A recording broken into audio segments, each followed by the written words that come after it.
तो पिछला क्लास में हमने पढ़ा था कि पॉलिनोमियल क्या होता है। अब हम लोग पढ़ेंगे उसका नेक्स्ट टॉपिक जो कि होता है डिग्री ऑफ अ पॉलिनोमियल, जो कि क्लास 9 और 10 के बच्चों के लिए बहुत इंपॉर्टेंट होता है। तो डिग्री ऑफ पॉलिनोमियल क्या होता है?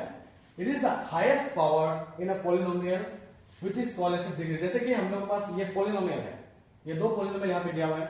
अब इन दो पॉलिनोमियल में अब देखिए इसमें हाईएस्ट पावर क्या है, ये वाला अब जब पूरा देखेंगे तो यहाँ पे 2, 3 और यहाँ पे 7 है।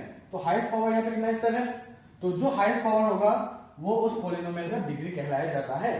जैसे कि फिर से आप यहाँ पे देखिए तो यहाँ पे हाईएस्ट पावर क्या आ रहा है? 8। ठीक है, यहाँ पे 7, 8, 3 और 1, तो मतलब कि 8 हाईएस्ट है, तो इसका डिग्री बन जाएगा 8। आई होप आपको डिग्री ऑफ पॉलिनोमियल समझ में आया होगा। अब इसके बेसिस पे अलग अलग टाइप ऑफ पॉलिनोमियल है। ये 3 तरीके का हम लोग को मेनली क्लास 9, 10 तक यही 3 पढ़ना है। जैसे कि लीनियर, क्वाड्रेटिक एंड क्यूबिक। तो जिस पॉलिनोमियल का डिग्री 1 होगा उसको हम लोग बोलेंगे लीनियर पॉलिनोमियल।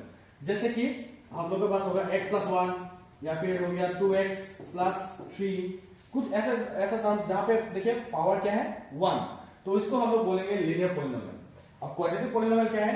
अगर सपोज मान लीजिए आपने x² + 2 ऐसा लिखा, या फिर 3x² + x - 1। अब देखिए यहाँ पे हाईएस्ट पावर क्या आ रहा है हम लोग का? 2। तो सच पॉलिनोमियल्स को हम लोग बोलते हैं क्वाड्रेटिक पॉलिनोमियल।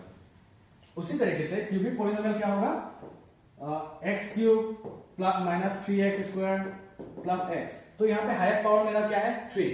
उसी तरीके से अगर सपोज मान लीजिए 3x³ - x, अगर ऐसा भी है तो ये भी क्या है? हाईएस्ट पावर क्या है? 3।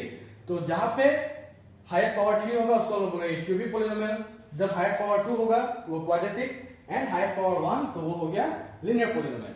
आई होप आपको ये समझ में आया होगा। तो अब इस पॉलिनोमियल का जो डिग्री होगा वो कमेंट में जरूर बताइए। 2x⁵ + 3x⁷ - 1। तो ये जो पॉलिनोमियल मैंने यहाँ पे दिया है इसका डिग्री क्या होगा आप कमेंट में जरूर बताइए। Thank you for so much, और ऐसे ही और कंटेंट के लिए जुड़े रहे मेरे चैनल के साथ, और मुझे फॉलो, लाइक, शेयर जरूर कीजिए।